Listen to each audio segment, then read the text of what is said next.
Tabuleira de chuva, olhos de neve, Maria, silêncio, esfarrapada à espreita, sempre aguardando pela noite as barcas. Tua angúria fala com olhares, Maria noturna no peirão que espera. Polo Día das Letras Galegas deste ano 2020, o Instituto A Sangriña da Guarda abre virtualmente as súas portas a todos os que queiran achegarse a este encontro co que pretendemos contribuir a un maior coñecemento do legado cultural de Ricardo Carballo Calero. Doulles a benvida coa esperanza de que este formato ao que as circunstancias nos obrigaron non sexa un obstáculo para a nosa finalidade. Contamos coa colaboración de 6 voces autorizadas da cultura contemporánea ás que lles envío a máxima gratitude no nome deste instituto. Son Xosé Luís Rodríguez, Carlos Quiroga, Loaira Martínez, Eduardo Maragoto, Valentín Faxín e Carme Saborito.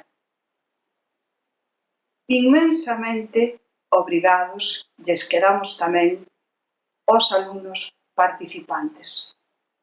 Eles son só un expoñente do alumnado do noso centro e das inquedanzas culturais da mocidade desta área do Baixo Miño.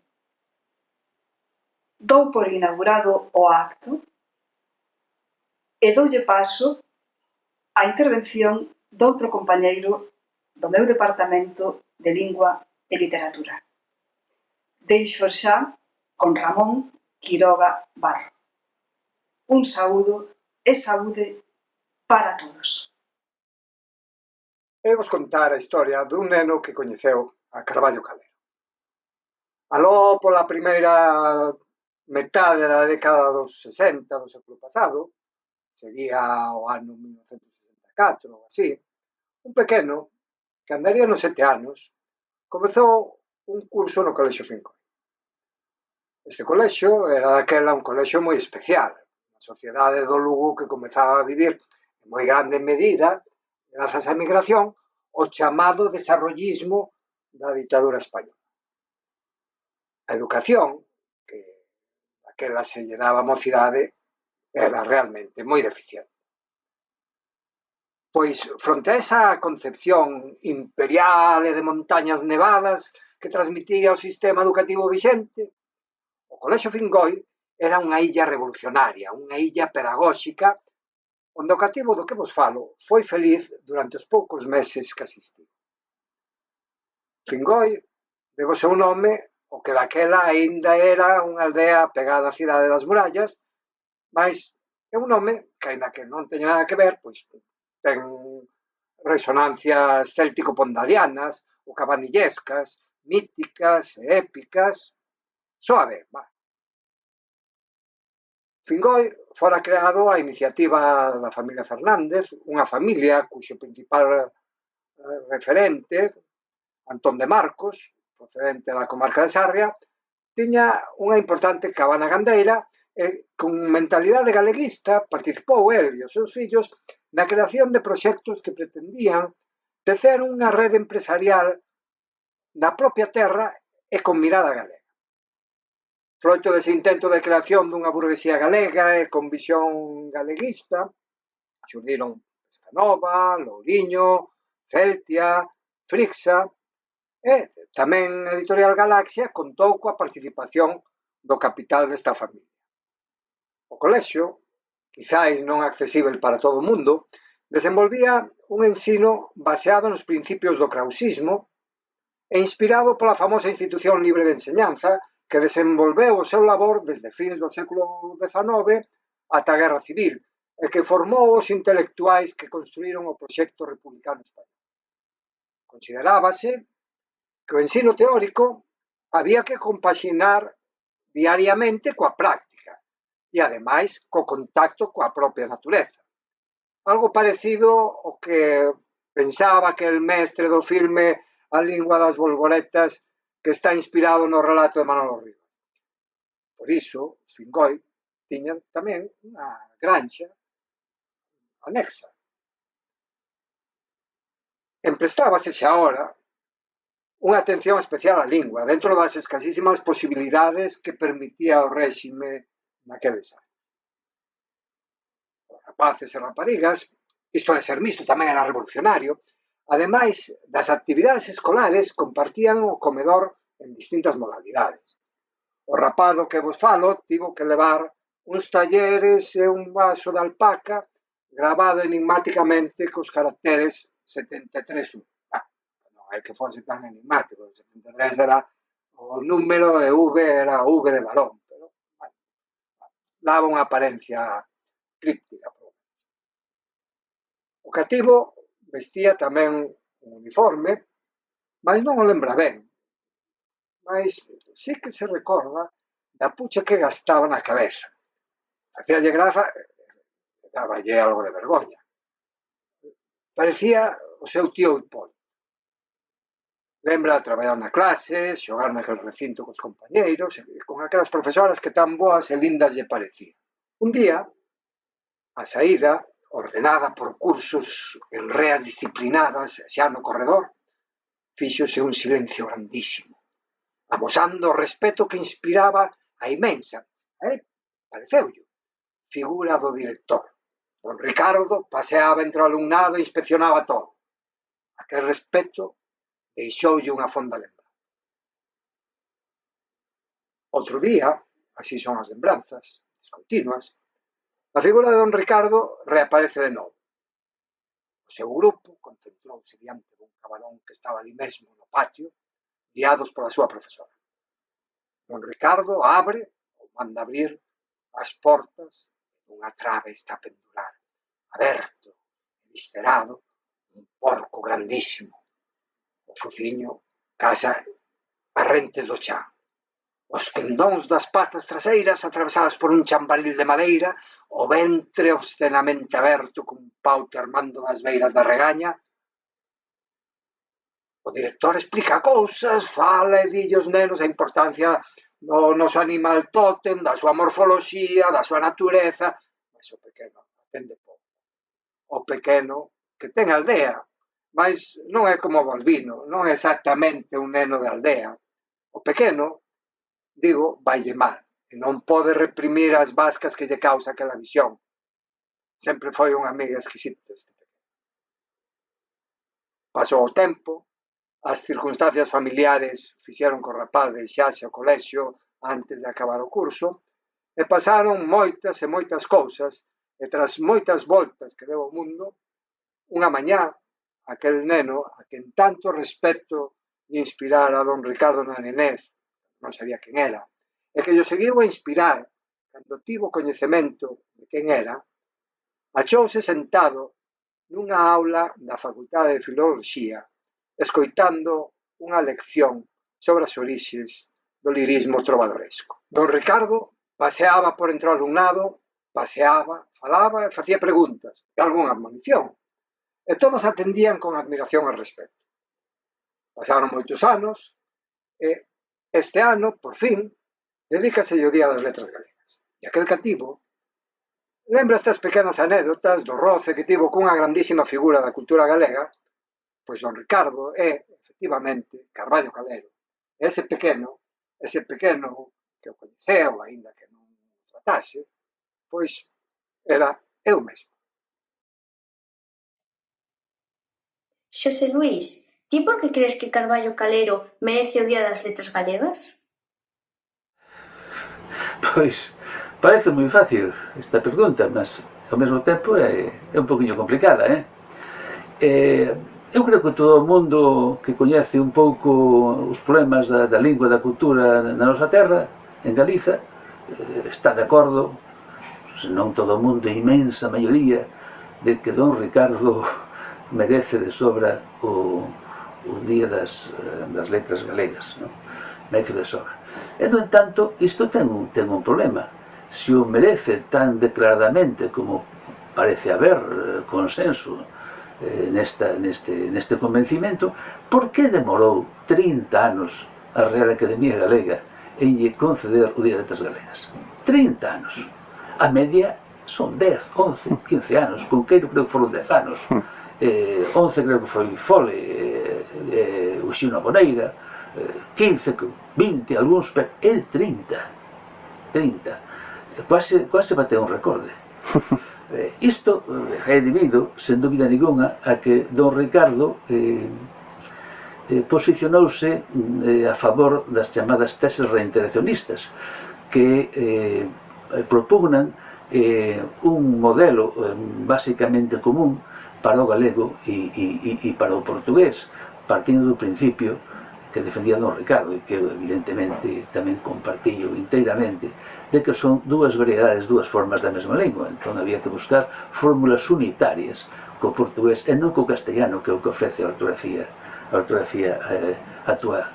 Entón, don Ricardo merece de sobra das galegas, entre outras cousas porque é ao mesmo tempo moitos autores nun só autor, porque un crítico da literatura, levantou a literatura galega prácticamente, a historia da galega prácticamente el só, porque é un lingüista e un filólogo, porque é un criador, tanto no ámbito da narrativa como no ámbito da poesía como no ámbito do teatro.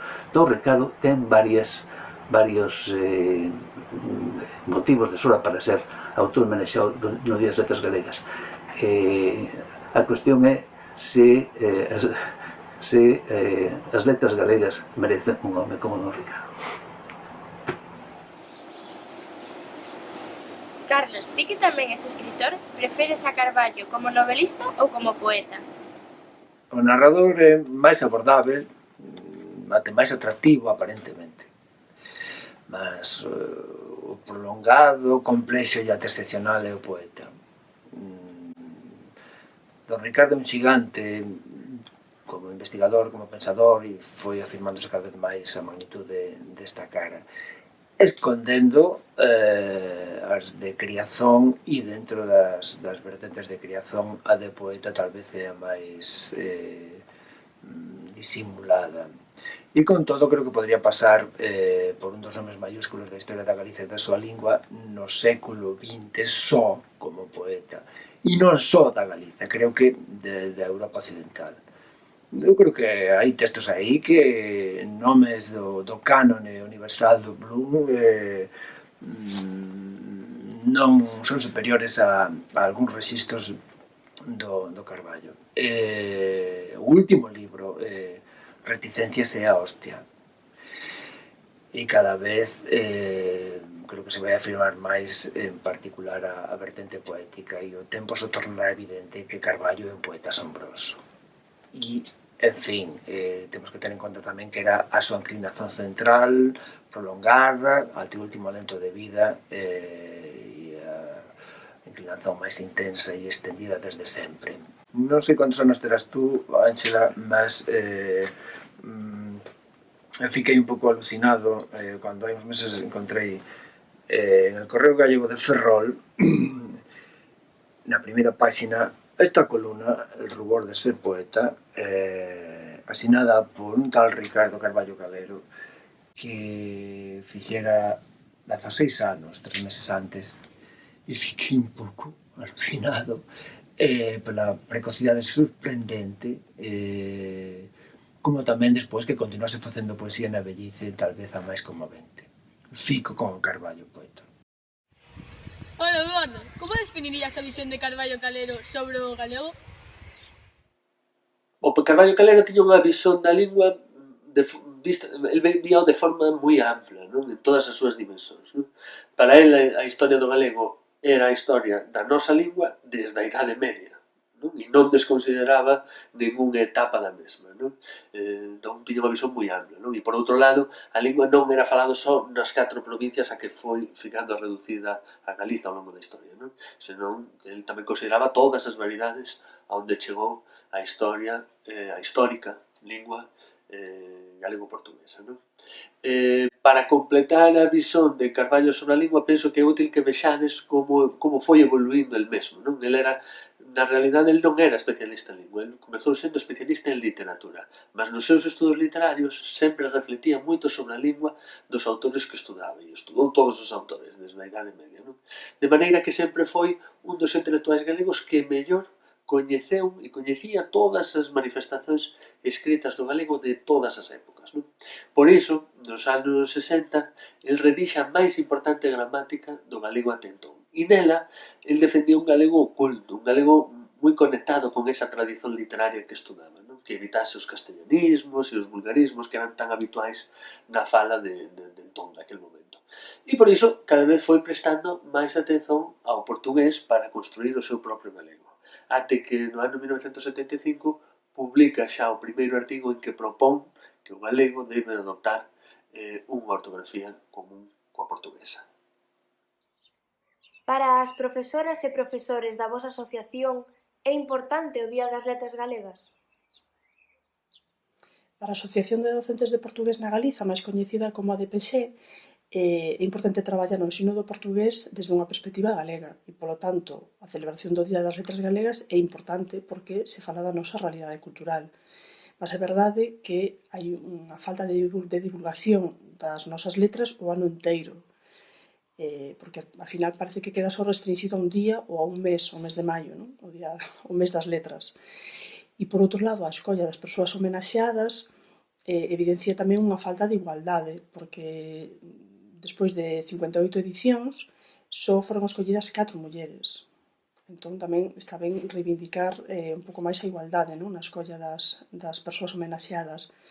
E por último, pero non menos importante, a escolla de Carballo Calero chegou nun ano un pouco difícil, entón tamén é importante reivindicar que se prolongue ao longo de 2021 a celebración do Día das Letras, ou o ano dedicado a Carballo Calero, porque este ano quedou un pouco curto debido ás circunstancias e non podemos celebrar como se merece. Valentín, nas clases de portugués da Escola Oficial de Idiomas, falaslles os teus alumnos e alumnas de Carballo Calero? Nas aulas de Escola de Idiomas, a priori, Carballo Calero non dá entrado directamente, no sentido de que unha persoa que estuda portugués nunha escola de idiomas, o que quere, a priori, o que está a procurar é formación lingüística e cultural. Quer dizer, quer saber como se fai para expresar a dúbida en portugués, tal vez, se callar, como se escreve, como é a ortografía, questões de gramática, cando se usa tal forma verbal ou tal outra. Quer dizer, procuran lingua e cultura, basicamente. Ora ben, non é o mesmo dar aulas de portugués na Galiza que dar aulas de portugués na Albania ou en Valencia. Quer dizer, na Albania ou en Valencia o portugués é unha lingua estranxeira, non hai dúbida nenhuma, é así. Na Galiza que esa é a questão. Nese sentido interesante a Xunta, porque a Xunta por un lado di que son dúas linguas diferentes, linguas irmás e todo tipo de frases que non dicen nada, mas son linguas diferentes. Mas depois, nas escolas de idiomas, por exemplo, só hai 3 linguas que se consideran ambientais. Isto quer dicer que as linguas se poden dar en menos anos. Quer dicer, se hai 2 anos para 2, podese dar un único ano. Se hai 2 anos para B1, para C1, son os diferentes niveis que hai na escola. E a priori son 2 anos cada un deles. Mas hai 3 linguas que se poden dar un ano só. Chámase linguas ambientais, porque se parte da base de que están no ambiente. E esas linguas ambientais son o castellano, e concordo está no ambiente, o galego está no ambiente e o portugués. E concordo que está no ambiente, mas onde está? Será que o que eu falo agora é portugués? Eu penso que sí. Depois, é diferente porque, reparai, que a lingua portuguesa naceu aquí. A lingua portuguesa naceu no noroeste da Península Ibérica, un territorio que máis ou menos integra o que hoxe é a Galicia e o norte de Portugal. Entón, o que eu estou a falar agora é un eco dese nacimento, quer dizer, eu falo o que falo porque na Idade Media naceu o portugués aquí. E entón, claro, estamos a ensinar unha lingua que naceu aquí. E alguén pode dizer, bon, e para que? Bon, basicamente porque, a pesar de ter nacido aquí, a lingua hexemónica na Galiza é o castellano, e entón as nosas falas están moito mesturadas co castellano. Por iso é bon estudar portugués. O portugués axuda a detectar ese tipo de cuestións.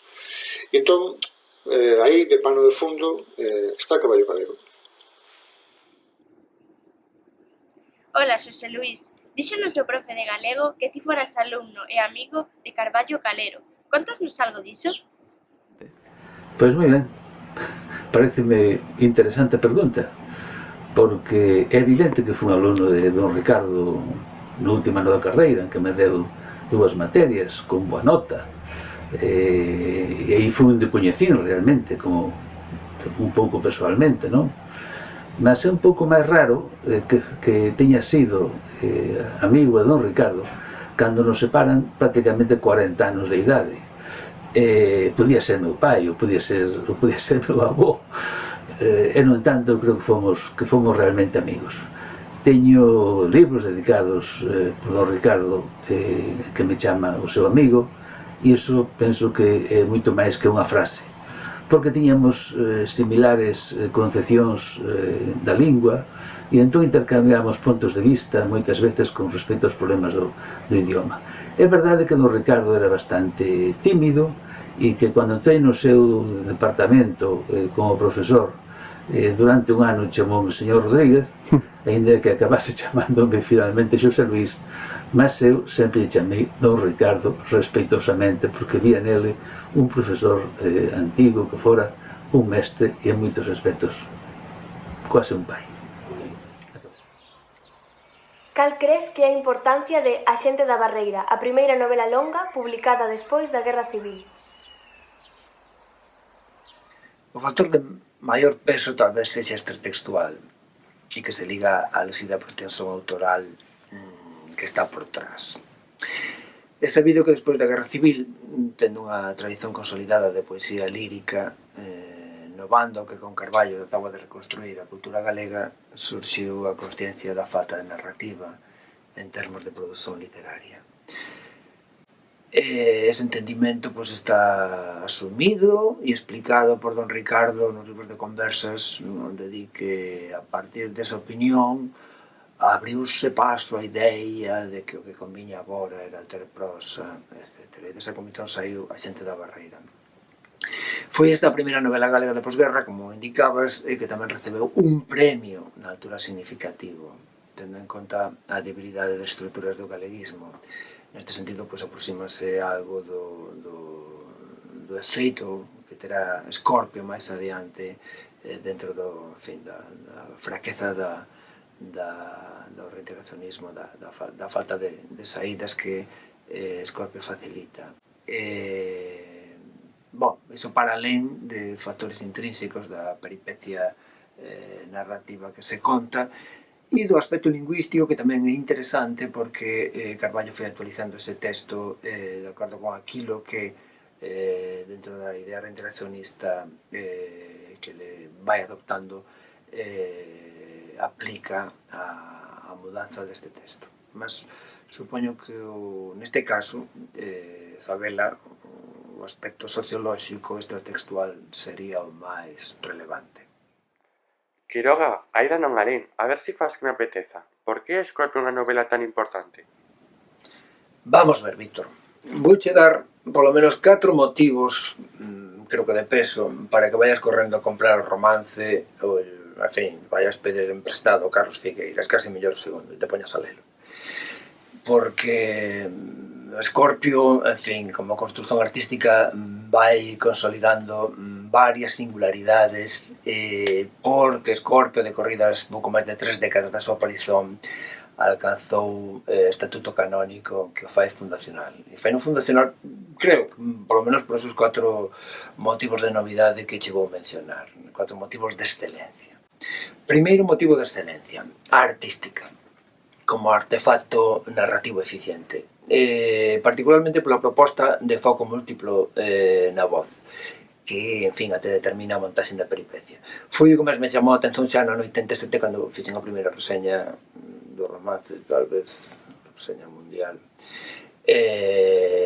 sen estar tan atento a outros aspectos que foron gañando peso e importancia con o tempo. Aí está a segunda e a terceira excelencia. A segunda excelencia é a recreación do tempo histórico, a Guerra Civil. O pano de fundo para a diexese da historia, rosa, do romance, cuxa relevancia vai gañando interese para a memoria colectiva. O fascismo está aí fora, non temos información histórica e relato narrativo contado por galegos na frente bélica en Madrid. Aquí non houve guerra, supostamente, o orzamento triunfou e só houve represión. Bom, a memoria histórica.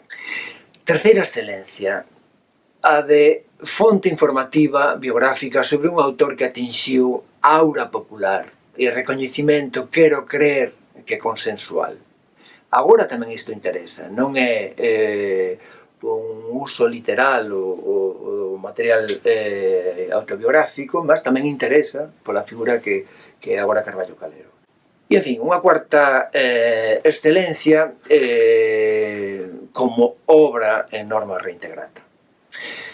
O reintegracionismo, como lle acontecía a xente da Barreira no posguerra, estaba carente de corpus, de vías de saída, faltaballe distinción. Antes do premio nacional ou estatal que recebe Scorpio.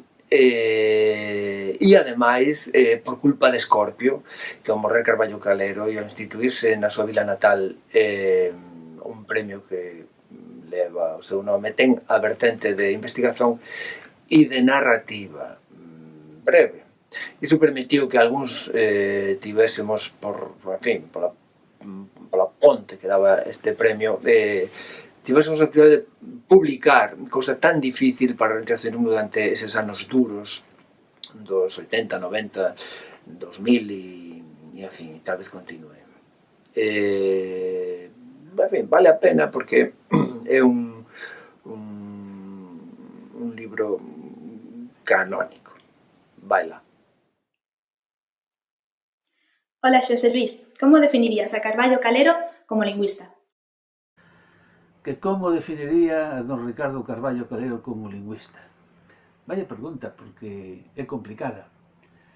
Eu diría, para comezar, que don Ricardo non foi un lingüista profesional, no sentido que se dedicase únicamente á lingua desde o principio da súa actividade investigadora, senón que, home do seu tempo, tivo que atender a moitas outras frentes. Tivo que atender a historia da literatura, tivo que atender a propia creación literaria, mesmo tivo unha actividade interesante tipo político antes fundamentalmente da Guerra Civil, mas tampouco se pode dicir que a lingua lle fose un campo totalmente alleio, porque para comezar, como criador, tivo que escoller entre o galego e o castellano. O Ricardo ten algún libro de poesía en castellano, embora toda a súa obra fundamental sexa en galego, porque foi por esta lingua pola que optou, unha lingua que o definiu, o uso do galego como a súa propia bandeira. Don Ricardo tiña facilidade para as linguas, de todas maneiras. Cando estivo en Lugo de profesor no Colexio Fingoi, daba galego, castellano, latín, francés, e tiña tamén os seus coñecimentos mesmo de inglés e de alemán. Entón, era un home para o cal a temática das linguas non lle era para nada allea. Ora, en todo caso, no aspecto lingüístico, en tantos outros, foi un autodidacta. Don Ricardo estudou Direito, é unha carreira que se chamaba, na época, se chamou durante moito tempo, Filosofía e Letras, que era basicamente de Historia. De forma que, no aspecto das linguas, foi forzosamente el un estudioso que chegou a un bon nivel de coñecimento e de actualización para a súa época. Cando foi reclamado na universidade, en 1975, como profesor, tivo que crear materiais que non habían, e daí apareceu a gramática elemental do gallego común. E depois don Ricardo aprofundou no estudo da lingua, no campo do galego portugués, preocupándose pola lingua no tempo, no pasado, a lingua dos escritores, a lingua popular, a lingua culta, que modelos, que futuros había para o galego, que mellor futuro podería garantir a sobrevivencia do noso idioma, ameazado como está por tantos flancos e por tantas presións. En ese sentido, don Ricardo pódese dicer tamén que foi un lingüista total, como corresponde a súa obra de grande abranxencia, a súa obra digamos, que atende a Galiza como un país total e como un conxunto de desafíos aos quais el fixo frente de maneira altamente efectiva, de maneira altamente eficaz. Eduardo, podes nos contar que é a GAL e que ten que ver con Carballo Calero? A GAL é a principal e máis antiga asociación do movimento reintegracionista. E que é o movimento reintegracionista? Bom, pois o movimento reintegracionista é o mesmo que popularmente se coñece por luxismo, que é un movimento que nace no final dos anos 70 ou principios dos 80, co obxectivo de diluir, de reducir as fronteiras que había ou que hai entre galego e portugués. Normalmente aquelas que podemos considerar máis artificiais, que son as ortográficas do noso punto de vista. Por qué? Por que queremos facer iso? Porque pensamos que iso iría facilitar a comunicación do galego cos outros países lusófonos ou cos outros países con lingua histórica galego-portuguesa. E entón o galego pasaría a ter máis utilidade. Realmente, como ideario, esta vontade de aproximación xa viña do século XIX. Xa viña de Murguía e depois de Castelao, por exemplo, no XX. Mas como movimento cultural só ten estas 4 décadas. Ten que ver isto con Carballo? Bom, pois Carballo foi o principal pensador deste movimento e podemos dicer que o inspirador da GAL. De facto, é o primeiro socio de honra da nosa asociación. A nosa asociación fúndase no mesmo ano, que é o ano de 1981, en que Carballo escreve o seu primeiro libro, no que hoxe coñecemos como Galego Reintegrado. Non só del, sino prácticamente de toda a historia. Antes había propostas ou tentativas de escrever máis ou menos próximo do portugués, mas este libro, digamos que inaugura esa corrente de escrita de forma coherente. E el, desde o primeiro momento, implícase moitísimo nas actividades da GAL, en congresos, xornadas, asina artigos na revista Galia, e para alén diso, para alén do plano intelectual, tamén no plano persoal, tivo unha relación moi íntima cos socios da GAL desde os primeiros tempos, desde o momento en que comezou a ser afastado do mundo académico oficial con que até ese momento se relacionaba. Eduardo, a vosa asociación publicou moitos libros de Carballo Calero? Pois publicou, sí. A partir do ano 1982, cando o poder autonómico se afasta definitivamente do ideario de Carballo Calero, tamén se produz unha ruptura intelectual e persoal entre Carballo Calero e o mundo da oficialidade cultural, que é como habitualmente é coñecido ese mundo. Isto é coa RAC, coas editoras galegas máis importantes, como Galaxia, etc. Entón, a partir dese momento, Carballo comeza a editar moitos libros en editoras máis modestas, entre elas a editora da propia asociación, a GAL. Por exemplo, en vida dela, a GAL editou Letras Galegas, que é unha compilación de artigos lingüísticos e literarios, ou publicou Cantigas de Amigo, que foi un dos seus últimos libros de poemas. Desde a súa morte, a asociación continuou a publicar Carballo, libros e artigos de Carballo, mas vou dar un salto até este ano para que entendades a importancia que aínda damos a Carballo Calero na nosa asociación. Nos este ano publicamos unha antoloxía de textos lingüísticos de Carballo Calero, unha antoloxía de poesía de Carballo Calero, reeditamos o Escorpio, que é a súa principal obra narrativa, e está saindo do forno unha banda deseñada sobre Carballo Calero que, cando a vexades, ides ficar de boca aberta. Loaira, xa vimos na clase, pero para que o saiban outros rapaces, que é a Lei Valentín Paz Andrade? A Lei Valentín Paz Andrade foi aprobada no ano 2014 no Parlamento Galego por unanimidade. E esta lei naceu 2 anos antes, en 2012, por unha iniciativa legislativa popular. No ano 2012 foron entregadas 17.000 asinaturas no Parlamento Galego para pedir que fose aprobada esta lei, que finalmente no ano 2014 se concretizou. O que pretende o que garante a Lei Paz Andrade é termos os vínculos e o aproveitamento da lingua portuguesa e da lusofonía en xeral. O sea, quere dicer que nós, como galegos e galegas, temos máis proximidade co portugués, é algo evidente, e entón esta lei o que garante é que recibamos informacións culturais e non só culturais de toda a lusofonía, porque é verdade e un pouco triste que teñamos acceso á información ou que recibamos información de lugares máis afastados, non só físicamente, sino culturalmente, e que de Portugal, que está aquí ao lado, por poñerse un exemplo, pois casi non recibamos nada. Entón, esta lei o que pretende garantir ese acceso á información.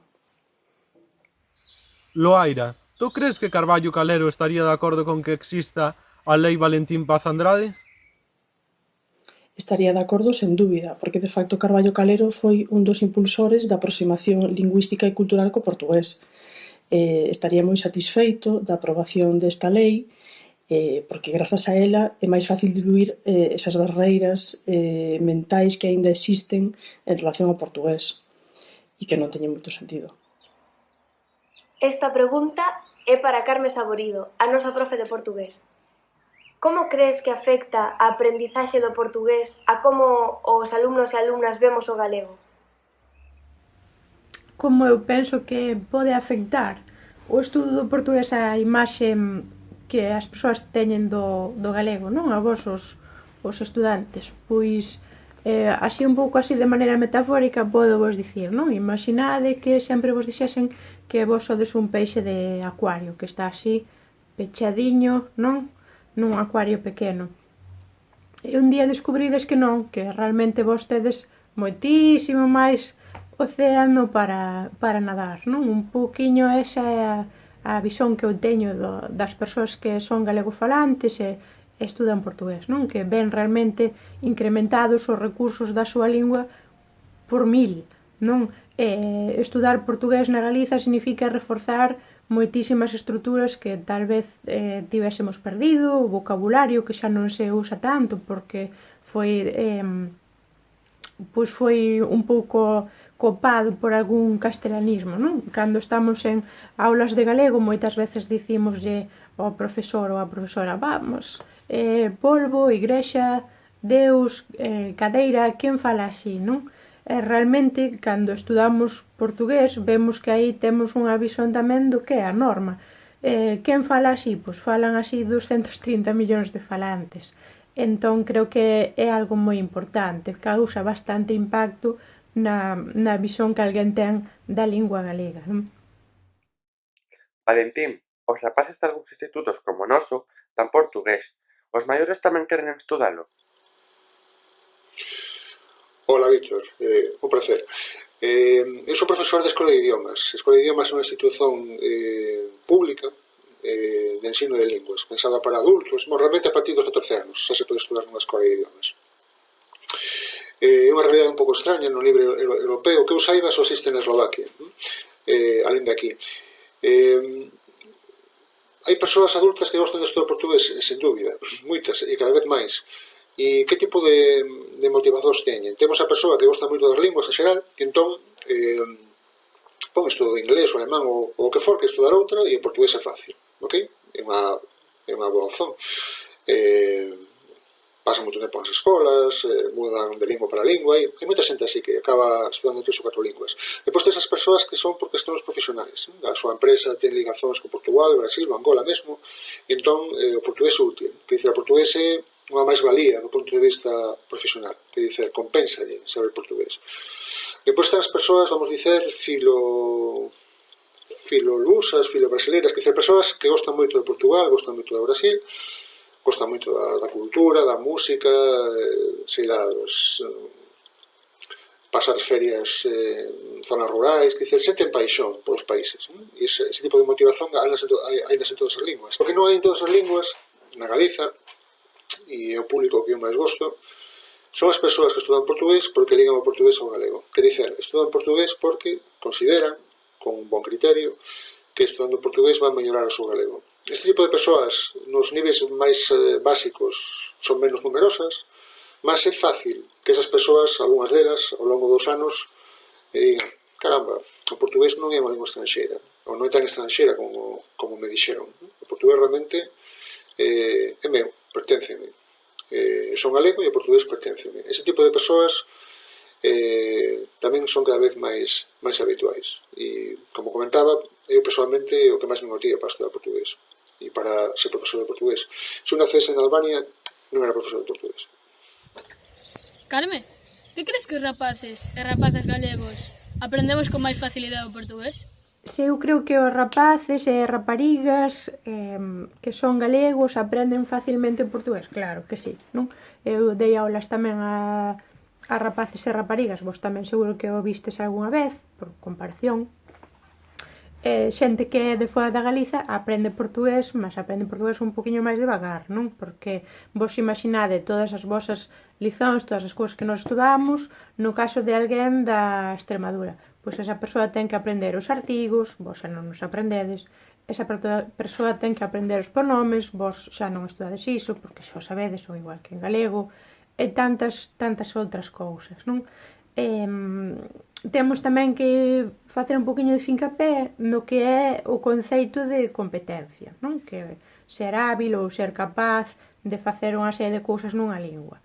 Entón, aí tamén, pois, hai que ser un poquinho serios, non? Porque moita xente, seguramente que seríades testemunhas disto, se confesades ou decides que estudades portugués, moita xente vos di, para que? Se realmente entendenche igual. É certo, si, entendenche igual, fales mellor ou fales peor, mas aí temos que facer un poquinho de fincapé no que vos dicía, no conceito de competencia. Ser competente nunha lingua non significa ser só ir a Valença, tomar bacallau, entender e ser entendido, non? Tamén é necesario sabermos escrever un email, sabermos preencher un formulario, acompañar unha serie, todo iso nunha serie de niveis e rexistros, entón por iso é necesario tamén estudar, non? Unha serie de estruturas. Mesmo que nós sexamos galegos, non nos debemos confiar e pensar que está todo feito. É moito máis fácil para nós, claro que sí, porque estamos no mesmo sistema lingüístico. Valentín, crees que Carballo Calero hoxe en día se tería apuntado a EOI para estudar portugués? Hola, cara Sandra. Eu penso que Carballo Calero, se estivese vivo, con certeza ia non só estudar portugués, como promover a aprendizaxe do portugués. Por que? Basicamente porque o portugués é unha peza fundamental para termos un bon galego. Como lle comentaba un colega teu, a lingua xermánica na Galicia é o español, non é o galego, evidente. Quer dizer, é unha lingua onde temos un input altísimo. Input é un termo que se usa en linguas para indicar todo aquilo que recebes. Que recebes en termos lingüísticos? O que lees nun site, por exemplo, o que escutas na televisión, na radio, unha app, no telemóvil, un vídeo na YouTube, todo iso é input. E os galegofalantes temos uns máis ou menos, depende das circunstancias e das vontades. Mas, en xeral, os galegofalantes teñen moito input en castellano e iso tradúcese en output. Output é aquilo que producimos. Nós estamos todo o tempo a ouvir palabras en castellano, é quase imposible que non as pronunciemos. Teríamos que ter unha vontade inmensa de facer iso. Entón, o portugués permite identificar o que é galego daquilo que non é. Por iso, Carballo Calero, con certeza, animaría as persoas a estudar en portugués. Eu supoño que tú, quando estudas lingua galega, haberá lizóns dedicadas aos castellanismos, onde vos dirán, oye, pois, que se llevo, lexos é unha palabra do español, ven do español, o ayer, o adiós, o, sei lá, o conexo, o que for, non? Todo iso son castellanismos, é certo. Son interferencias do castellano, mas non acaban aí. E o portugués permite identificar as que non acaban aí. Quer dizer, un exemplo, todas as palabras modernas que nos usamos, modernas son palabras despois da Idade Media, non? Cando o galego xa recúa socialmente. Todas as palabras que nos usamos son palabras do castellano. Por exemplo, nos dicemos ordenador porque en español é ordenador. Dicemos baloncesto porque en español é baloncesto. Dicemos bolígrafo, que é unha palabra que ten 100 anos, porque en español é bolígrafo. Se en español fose caneta, diríamos caneta. Se en español fose computador, diríamos computador. E entón o portugués permite identificar o que é galego do que non é galego. É unha ferramenta fundamental para iso. E por iso, o noso amigo Carballo Calero, con certeza, promovería o estudo do portugués. Non só a escola de idiomas, sino tamén o secundario. Que pertence a unha xerazón que xa ter esa vantaxe que non tive. Quer dizer, eu descubrín que o portugués me pertencía, que está ao alcance da miña mão con 18 anos. E vos estades a descubrir iso con 10, 11, 12, 13, 14. É unha sorte.